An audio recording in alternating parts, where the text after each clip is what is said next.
ಶಾಲೆಗಳ ಒಕ್ಕೂಟದ ಪ್ರಧಾನ ಕಾರ್ಯದರ್ಶಿಗಳಾದಂತಹ ಶಶಿಕುಮಾರ್ ಅವರು ಕೂಡ ಜಾಯ್ನ್ ಆಗಿದ್ದಾರೆ ಸ್ಟುಡಿಯೋದಲ್ಲಿ. ಸರ್, ಕಾರ್ಯಕ್ರಮಕ್ಕೆ ಸ್ವಾಗತ ನಿಮಗೆ. ಸರ್, ಮೊದಲನೇದಾಗಿ ಈ ಹಿಂದೆಯಿಂದಲೂ ಕೂಡ ಕೇರಳ ಸರ್ಕಾರ ಅಥವಾ ಕೇರಳದ ಸಿಎಂ ಪದೇ ಪದೇ ಕರ್ನಾಟಕದ ವಿಚಾರದಲ್ಲಿ ಮೂಗು ತೋರಿಸ್ಕೊಂಡು ಬರ್ತಾ ಇದ್ರು. ಫಾರ್ ಎಕ್ಸಾಂಪಲ್, ಬಂಡೀಪುರದಲ್ಲಿ ರಾತ್ರಿ ಟೈಮ್ನಲ್ಲಿ ಓಡಾಡೋದಕ್ಕೆ ಅವಕಾಶ ಮಾಡಿಕೊಡೋ ವಿಚಾರಕ್ಕೆ ಸಂಬಂಧಪಟ್ಟಂತೆ ಸರ್ಕಾರ ಅವರಿಗೆ ಮೃದು ಧೋರಣೆ ತೋರಿದ್ದು, ಅಥವಾ ಈಗಿನ ಇತ್ತೀಚಿನ ಬೆಳವಣಿಗೆ ಕೋಗಿಲು ಲೇಔಟ್ನಲ್ಲಿ ಅಲ್ಲಾಗಿದ್ದ ವಿಚಾರಕ್ಕೆ ಸಂಬಂಧಪಟ್ಟಂತೆ ಪಿಣರಾಯಿ ವಿಜಯನ್ ಏನೋ ಮಾತಾಡಿದ್ರು ಅಂತ ಹೇಳಿ ಇಲ್ಲಿ ಯಾವುದೋ ಒಂದು ಕನಿಕರದ ಮೇಲೆಗೆ ಅವರಿಗೆ ನಿವಾಸ ಕೊಡ್ತೀವಿ ಅಂತ ಹೇಳಿ ಮೃದು ಧೋರಣೆಯನ್ನ ತೋರಿದ್ರಲ್ಲ, ಈಗ ಕೇರಳದಲ್ಲಿ ಅಥವಾ ಗಡಿ ಭಾಗದಲ್ಲಿ ಕನ್ನಡ ಮಕ್ಕಳಿಗೆ ಒಂದು ಏನೋ ಮಲಯಾಳಂ ಭಾಷೆಯನ್ನ ಹೇರೋದು ಎಷ್ಟು ಸರಿ ಈಗ ಅನ್ನುವಂಥ ಪ್ರಶ್ನೆ ಬರುತ್ತೆ. ಇಲ್ಲ, ಇದನ್ನ ನಾವು ಕಡಾಖಂಡಿತವಾಗಿ ಖಂಡಿಸ್ತೇವೆ.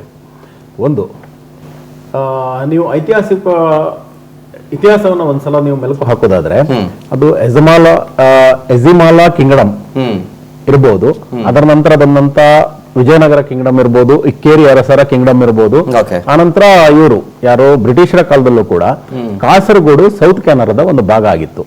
ಸೊ ಅಲ್ಲಿ ಮುಖ್ಯವಾಗಿ ತುಳು ಮಾತಾಡ್ತಾ ಇದ್ರು, ತುಳು ಮಾತಾಡುವಂತ ಬಹಳಷ್ಟು ಜನ ಇದ್ರು, ಆನಂತರ ಕನ್ನಡವನ್ನ ಮಾತಾಡುವಂತ ಬಹಳಷ್ಟು ಜನ ಇದ್ರು.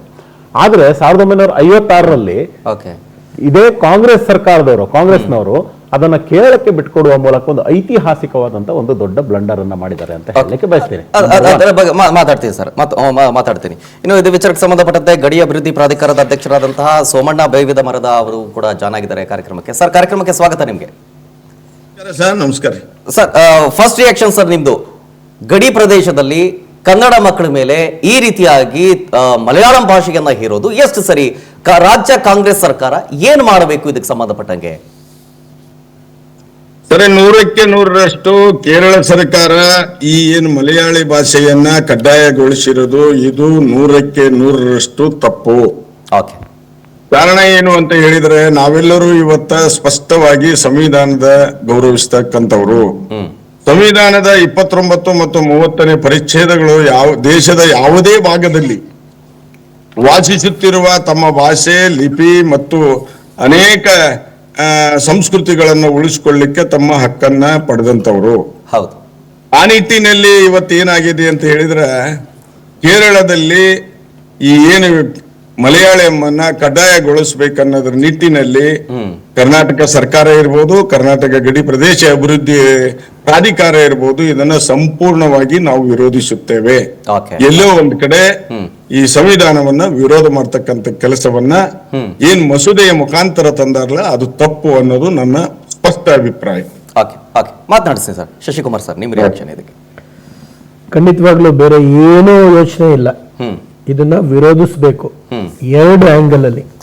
ಒಂದು, ಯಾವುದೇ ರಾಜ್ಯ ಆಗಿರ್ಲಿ, ಅದು ಕರ್ನಾಟಕ ಆಗಿರ್ಲಿ, ಕೇರಳ ಆಗಿರ್ಲಿ, ತಮಿಳುನಾಡು ಆಗಿರ್ಲಿ, ಯಾವುದೇ ಒಂದು ಭಾಷೆ ಮತ್ತೆ ಮಾಧ್ಯಮವನ್ನ ಕಡ್ಡಾಯಗೊಳಿಸೋದಿಕ್ಕೆ ಯಾರಿಗೂ ಹಕ್ಕಿಲ್ಲ. ಸಂವಿಧಾನ ಪೀಠ 11 ಬೆಂಚು ಕ್ಯೂರೇಟಿವ್ ರಿವ್ಯೂ ಆದ್ಮೇಲೂ ಕೂಡ ರಿಜೆಕ್ಟ್ ಮಾಡಿ ಹಾಕಿದೆ. ನಾವೇ ಮೂಲ. ಯಾಕೆಂದ್ರೆ ನಮ್ಮ ಸಂಘಟನೆಯ ಕ್ಯಾಂಪ್ಸ್ ಏನು associated managements of English medium schools ಇತ್ತು, ಇದು ನಮ್ಮ ರಾಜ್ಯದಲ್ಲಿ ಕೂಡ ಈ ಸಮಸ್ಯೆ ಬಂದಾಗ ಹೋರಾಟ ಮಾಡಿ ಸಂವಿಧಾನ ಪೀಠ ಅದನ್ನ ಎತ್ತಿಡಿತು. ಏನಂತ ಹೇಳುತ್ತೆ ಅಂದ್ರೆ, ಆಯಾ ಭಾಷೆ ಅಥವಾ ಮಾಧ್ಯಮವನ್ನ ಆಯ್ಕೆ ಮಾಡೋದು ಆಯಾ ಪಾಲಕ ಪೋಷಕರಿಗೆ ಬಿಟ್ಟಂತ ವಿಷಯ. ಎರಡನೇದು, ನೀವು ಅವಕಾಶ ಕಲ್ಪಿಸ್ಕೊಡ್ಬೇಕು. ಯಾವುದೇ ಸರ್ಕಾರ ಆಗಿರ್ಲಿ, ಕಡ್ಡಾಯಗೊಳಿಸಂಗಿಲ್ಲ. ನೀವು ಅದನ್ನ ಅನುಷ್ಠಾನ ಮಾಡಬಹುದು, ಚಾಯ್ಸ್ ಕೊಡ್ಬೇಕು. ಅಂದ್ರೆ ಒಂದನೇ ಭಾಷೆನೂ ನೀವು ಮಾಡಬೇಕು ಅನ್ನೋದು ಇದೆಯಲ್ಲ, ಇದು ಅಕ್ಷಮ್ಯ ಅಪರಾಧ. ಸಂವಿಧಾನ ಪೀಠಕ್ಕೆ ಮಾಡಿರ್ತಕ್ಕಂಥ ಅಗೌರವ. ಇದು ಡೈರೆಕ್ಟ್ ಆಗಿ ಕಂಟೆಂಪ್ಟಿಯಸ್ ಆಗತ್ತೆ. ಮೂರನೇ ಪಾಯಿಂಟ್, ನೀವು 3 ಭಾಷೆಯ ಅವಕಾಶ, 2 ಭಾಷೆಯ ಅವಕಾಶ ಕೊಡಬೇಕಾಗಿತ್ತು. ಈಗ ನಮ್ಮ ರಾಜ್ಯದಲ್ಲಿ ಕನ್ನಡ ಕಡ್ಡಾಯ ಮಾಡಿದ್ದೇವೆ. ಕಡ್ಡಾಯ ಎಲ್ಲಿ ಮಾಡಿದ್ದೇವೆ ಅಂದ್ರೆ, ಮೊದಲು ಮತ್ತೆ 2, ಮೊದಲು 3ಕ್ಕೂ ಇತ್ತು, ಮೊದಲು ಅಥವಾ 2, ಅದು ಕೂಡ ಡಿಸ್ಪ್ಯೂಟ್ ಮ್ಯಾಟರ್ ಇದ್ರೂ ಕೂಡ ಇಲ್ಲಿ ಒಂದು ಚಾಯ್ಸ್ ಕೊಟ್ಟಿದ್ದೀವಿ. ಅನ್ಯ ಭಾಷೆಗರು, ಏನು ಹೊರ ರಾಜ್ಯದಿಂದ ಬರ್ತಕ್ಕಂತ ಅನ್ಯ ಭಾಷೆಗರಿದ್ದಾರೆ, ಅವರ ಮಕ್ಕಳಿಗೆ ನಮ್ಮ ರಾಜ್ಯದಲ್ಲಿ ಕನ್ನಡ ಕಲಿಬೇಕು, ಕೇರಳದಲ್ಲಿ ಕೇರಳ ತಪ್ಪೇನಿಲ್ಲ. ಆದರೆ ನೀವು ಕಡ್ಡಾಯಗೊಳಿಸಿ ಮೊದಲನೇ ಭಾಷೆನೇ ಮಾಡಬೇಕು ಅನ್ನೋದಿದೆಯಲ್ಲ, ಇದು ಯಾರು ಒಪ್ಪುವಂಥದ್ದಲ್ಲ. ಸಂವಿಧಾನ ಪೀಠಕ್ಕೆ ಅಗೌರವ ತೋರಿಸಿದಂಗೆ ಈ ನೆಲದ ಕಾನೂನಾಗಿದೆ ಅದು. ಇದೇ ಜಸ್ಟಿಸ್ ನಾಗರತ್ನಮ್ಮ ಅವ್ರ ಬೆಂಚಲ್ಲಿ ಹೇಳಿದ್ರು ನಮ್ಮ ಕೇಸಲ್ಲೇ, hello mister advocate general, your officers will go behind bars, you should respect the law of the land ಅಂದ್ರು. ಅಂದ್ರೆ ಈ ದೇಶದ ನೆಲದ ಕಾನೂನನ್ನ ನೀವು ರೆಸ್ಪೆಕ್ಟ್ ಮಾಡಬೇಕು. ಇದು ನೇರ ಉಲ್ಲಂಘನೆ. ಅದು ಕನ್ನಡದ ಮಕ್ಕಳಿಗೆ ಕನ್ನಡ ಕಲಿಯೋದಕ್ಕೆ ಅವಕಾಶ ಅಂಡರ್ ಆರ್ಟಿಕಲ್ 350 ಅಡಿಯಲ್ಲಿ ಯಾವುದೇ ರಾಜ್ಯ ಸರ್ಕಾರಗಳು ಇಲ್ಲಿ ಅವರು ಅನುಕೂಲ ಮಾಡಿಕೊಡ್ಬೇಕು, ಪ್ರಾವಿಷನ್ ಮಾಡಿಕೊಡ್ಬೇಕು. ಅಷ್ಟೇ ಅಲ್ಲ, ಸ್ಥಳೀಯ ಭಾಷೆಗಳು ಜೊತೆಗೆ ಬೇರೆ ರಾಜ್ಯದಿಂದನೂ ಅಲ್ಲಿ ಇರ್ತಾರೆ ಅನ್ಕೊಳ್ಳಿ, ಅವರಿಗೂ ಅನ್ಯಾಯ ಆಗುತ್ತೆ.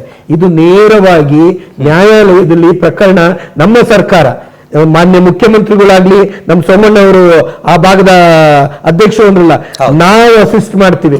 ನೇರವಾಗಿ ಡೈರೆಕ್ಟ್ ಆಗಿ ಸ್ಟೇ ಆಗತ್ತೆ ಆರ್ಡರ್. ಆ ರೀತಿಯಲ್ಲಿ ಇದನ್ನ ಮೂವ್ ಮಾಡಬೇಕು. ಮುಲಾಜಿಲ್ದೇನೆ ಇದಕ್ಕೆ ಕಾನೂನಾತ್ಮಕವಾಗಿ ಹೋರಾಡಬಹುದು. ಓಕೆ, ರತನ್ ಸರ್ ಆಗ್ಲೇ ಮಾತಾಡ್ತಾ ಇದ್ರಿ ಈ ವಿಚಾರದಲ್ಲಿ, ಅಂದ್ರೆ ಕೇರಳ ಸರ್ಕಾರ ಯಾವಾಗ್ಲೂ ಕೂಡ ರಾಜ್ಯ ಸರ್ಕಾರದ ಮೇಲೆ ಪ್ರಹಾರ ಮಾಡ್ತಾನೆ ಇರ್ತದೆ. ಒಂದಿಲ್ಲೊಂದು ವಿಚಾರ, ನಾನು ಆಗ್ಲೇ ಹೇಳ್ದಂಗೆ ಕೋಗಿಲು ಲೇಔಟ್ ವಿಚಾರ ಸಂಬಂಧ KC ವೇಣುಗೋಪಾಲ್ ಅವರು ರಾಜ್ಯ ಸರ್ಕಾರದಲ್ಲಿ ಪ್ರಮುಖರಿಗೆ ಫೋನ್ ಮಾಡ್ತಾರೆ, ಅಲ್ಲಿ ಏನೋ ಒಂದು ಸಮಸ್ಯೆ ಬಗೆಹರಿಸಿ ಅಂತ. ತಕ್ಷಣ within A fraction of minute ಅಲ್ಲಿಗೆ ಸ್ಥಳಕ್ಕೆ ಎಷ್ಟು ಜನ ಹೋಗ್ತಾರೆ, ಅಯ್ಯೋ ಪಾಪ ಅಂತ ಮನ ಮಿಡಿತಾರೆ. ಈಗ ಈ ವಿಚಾರದಲ್ಲಿ ಮನ ಬಿಡಿಯೋದಿಲ್ವಾ ಅವ್ರಿಗೆ ಅಂತ? ನೋಡಿ, ಕಾಸರಗೋಡಲ್ಲಿ ಕನ್ನಡ ಮಾತಾಡೋರು ಬಹಳ ಇದ್ದಾರೆ. ಅವ್ರ ಮೇಲೆ ನೀವು ಕಂಪಲ್ಸರಿಯಾಗಿ ಮಲಯಾಳಂ ಅನ್ನ ಹೇರಿದ್ರೆ ಕನ್ನಡ ಮಾತಾಡುವಂಥದ್ದು ಎಲ್ಲಿಗೆ ಹೋಗ್ಬೇಕು, ಏನ್ ಮಾಡ್ಬೇಕು ಅಲ್ವಾ? ಅದರಿಂದಾಗಿ ನಾನು ಸರ್ಕಾರಕ್ಕೆ ಮನವಿ ಮಾಡೋದು ಒಂದೇ, ಕೇವಲ ನೀವು ಯಾವ್ದು ಟ್ವಿಟ್ಟರ್ ಅಲ್ಲಿ ಪೋಸ್ಟ್ ಮಾಡೋದಿರ್ಲಿ ಅಥವಾ ಸುಮ್ಮನೆ ಬಾಯಲ್ಲಿ ಹೇಳಿಕೆ ಕೊಡೋದಲ್ಲ. ಇದಕ್ಕೆ ಏನಾದ್ರೂ ಒಂದು ಕಾಂಕ್ರೀಟ್ ಆದ ಸಂವಿಧಾನಾತ್ಮಕವಾದಂತ ಏನೇನೋ ಕೆಲಸವನ್ನ ಮಾಡಬಹುದು, ಅದನ್ನ ಮೊದಲು ದಯವಿಟ್ಟು ಮಾಡಬೇಕು. ಇಲ್ಲಿ ಸೋಮಣ್ಣ ಬೇವಿನ ಮರದವರು ಇದ್ದಾರೆ, ಅವ್ರ ಮೂಲಕನೂ ನಾನು CM ಅವರಿಗೂ ಕೂಡ ಮನವಿಯನ್ನ ಮಾಡ್ಕೊಂತ ಇದ್ದೀನಿ. ಕೇವಲ ಇದು ಪೋಸ್ಟ್ ಅಲ್ಲಿ ಇರಬಾರ್ದು ಅಥವಾ ಮಾತುಕತೆಯಲ್ಲಿ ಇರಬಾರ್ದು. ಇವರು ವಯನಾಡಲ್ಲಿ ಇದು ಬಂತು, ಏನೋ ಪ್ರವಾಹ ಬಂದಾಗ 10 ಕೋಟಿ ಇಲ್ಲಿಂದ ಕೊಡ್ತಾರೆ ಸರ್ಕಾರದವರು, ಆವಾಗ ಬೇಗ ಮನ ಮಡಿಯುತ್ತೆ. ಒಬ್ಬ ಆನೆ ತುಳಿತಕ್ಕೆ ಒಳಗಾದಾಗ 10 ಲಕ್ಷವನ್ನ ಕೊಡ್ತಾರೆ. ಯಾರು ಪ್ರಿಯಾಂಕಾ ಗಾಂಧಿ, ರಾಹುಲ್ ಗಾಂಧಿ ಹೇಳಿದ್ರು ಅಂತ ಕೊಡ್ತಾರೆ. ಆಯ್ತಾ? ಮೊನ್ನೆ ಕೋಗಿಲಲ್ಲಾದ ಇನ್ಸಿಡೆಂಟ್ ಎಲ್ಲರಿಗೂ ಗೊತ್ತಿದೆ. ಇಲ್ಲಿಂದ ಡೆಲ್ಲಿಯಿಂದ ಸ್ವಿಚ್ ಹೋಗ್ತಾರೆ, ಇಲ್ಲಿ ಆಕ್ಟಿವೇಟ್ ಆಗ್ತಾರೆ. ಯಾರು? ವೇಣುಗೋಪಾಲ್ ಅವರು ಡೆಲ್ಲಿಯಿಂದ ಕೇರಳ ಮೂಲದಂತ ಕಾಂಗ್ರೆಸ್ ನಾಯಕ ಡೆಲ್ಲಿಯಿಂದ ಸ್ವಿಚ್ ಹೋಗ್ತಿದ್ರೆ, ಇಲ್ಲಿ ಕರ್ನಾಟಕದ ಕಾಂಗ್ರೆಸ್ ನಾಯಕರು CM DCM ಎಲ್ಲ ಆಕ್ಟಿವೇಟ್ ಆಗ್ತಾರೆ. ಆದ್ರೆ ಇವತ್ತು ಕನ್ನಡಿಗರ ಮೇಲೆ ಈ ತರ ಒಂದು ಗದಾಪ್ರಹಾರ ಆಗ್ತಿದೆ. ಯಾರು ಕೂಡ ಕೇವಲ ಒಂದು ಮಾತಿನಲ್ಲಿ ಮಾತ್ರ ಒಂದು ಮಾಡ್ತಿರುವಂತದ್ದು ಇಷ್ಟು ಸಾಕಾಗಲ್ಲ. ಇದಕ್ಕೆ ಕಾಂಕ್ರೀಟ್ ಆದ ಸ್ಟೆಪ್ ಗಳನ್ನ ಏನೇನ್ ತಗೊಂಡಿದ್ದಾರೆ ಅಂತ ಹೇಳ್ಬೇಕು, ಆ ನಂತರ ಮಾಡುವಂತ ಕೆಲಸವನ್ನ ಮಾಡ್ಬೇಕು.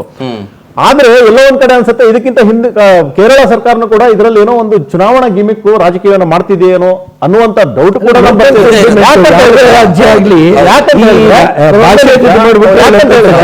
2017ರಲ್ಲೂ ಕೂಡ ಇದೇ ರೀತಿಯ ಬಿಲ್ ಅನ್ನ ಡ್ರಾಫ್ಟ್ ಮಾಡಿದ್ರು. ಅದು ಪ್ರೆಸಿಡೆಂಟ್ 16ರಲ್ಲಿ ಪ್ರೆಸಿಡೆಂಟ್ ಅವರು ಆವಾಗ ರಿಜೆಕ್ಟ್ ಮಾಡಿದ್ರು. ಅಷ್ಟೇ ಅಲ್ಲ, union ministry of minority affairs ಅವರು ಕೂಡ ಏನ್ ಮಾಡಿದ್ದಾರೆ, ಭಾಷಾ ಅಲ್ಪಸಂಖ್ಯಾತರ ಮೇಲೆ ಈ ತರದ ಒಂದು ಮಾಡಬಾರದು ಅನ್ನುವಂತ ಒಂದು ಅಡ್ವೈಸ್ ಅನ್ನ ಕೂಡ ಮಾಡಿದ್ರು.